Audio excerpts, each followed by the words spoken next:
So you've done it. You've saved up, you've found that perfect piece of land, and you're ready to buy. But hold on a second. What does buying land actually mean? It's a question that gets right to the heart of ownership. And trust me, the answer isn't always what you think it is. This is really the big question, isn't it? When you sign those papers, are you securing a permanent legacy for your family, something that lasts forever? Or is there a hidden ticking clock on your ownership, an expiration date you don't even know about? This one question is exactly what we're going to unpack today.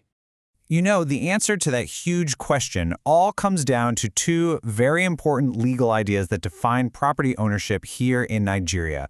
Understanding these two concepts is absolutely the first step to making a smart investment. So on one side, you have something called freehold, which looks and feels like permanent, absolute ownership. And on the other, you have leasehold, which is really more about the right to use land for a specific amount of time. They might seem similar at a glance, but believe me, underneath the surface, they are worlds apart. Okay, let's break these terms down properly. Because knowing exactly what each one means isn't just nice to know, it's completely non-negotiable before you ever sign a single document. First up, freehold. The easiest way to think about this is the forever option. There's no expiry date, it's yours. You own the land, and your rights to it can be passed down to your children and to their children after them.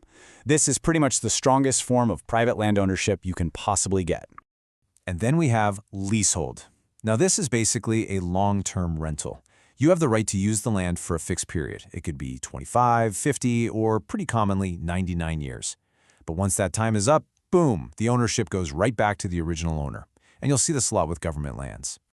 So now that we have a basic idea of what they are, let's really put them head to head. This is where you'll start to see which one might actually make sense for you.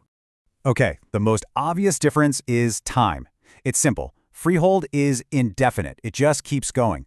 Leasehold, on the other hand, has a countdown timer. And this is so important to understand. If you're buying a 99-year leasehold property that's already 40 years into its lease, you are not getting 99 years. You're only getting the 59 years that are left. You absolutely have to check that.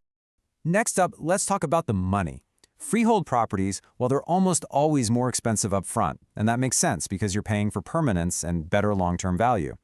Leasehold is often cheaper to get into, but here's the catch. As those years on the lease start to tick away, the value of the property goes down with it. It literally becomes a depreciating asset over time. So what can you actually do with the property once you have it? Well, with freehold, you have way more freedom and control. But with leasehold, not so much. There are often tight restrictions on how you can use the land, and if you ever want to sell it or even transfer ownership, you usually have to get the government's official permission first. And where does the title even come from? This is another key difference. Freehold titles usually come from families, communities, or private individuals who've held that land for a long time. Leasehold, on the other hand, is most often granted by the government, which, under the law, is technically the ultimate owner of all land in the country. Right, and this all leads to the paperwork, and the documents are totally different.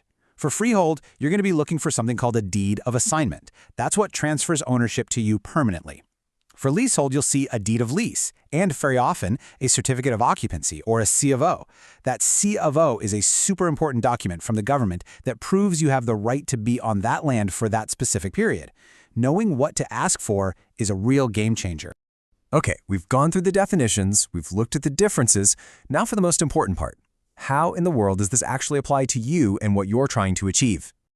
This is the million-dollar question, isn't it? After everything we've talked about, which one should you actually go for? Is there a clear winner here? And the answer is, well, it completely depends on what you're buying it for. There is no one-size-fits-all here. If you're thinking about a family home, something you can pass down through generations, a real legacy, freehold is almost certainly the way you want to go. But if you're looking at a commercial property or maybe developing land that the government allocated, then leasehold is going to be pretty standard. Your goal should guide your choice. All right, to wrap all this up, let's boil it down into a simple, actionable checklist you can take with you before you make any big decisions. Here it is, just 3 simple steps. First, always ask the big question. Is this property freehold or leasehold? Second, if it's leasehold, find out exactly how many years are left. Not roughly, exactly. And third, and I can't say this enough, get a lawyer to verify every single document. Do not, under any circumstances, skip this step. In the end, buying land is so much more than just a transaction. It's about building a future. It's your land, and it could be your legacy. So now that you know the real difference between renting for 99 years and owning forever, what are you going to choose?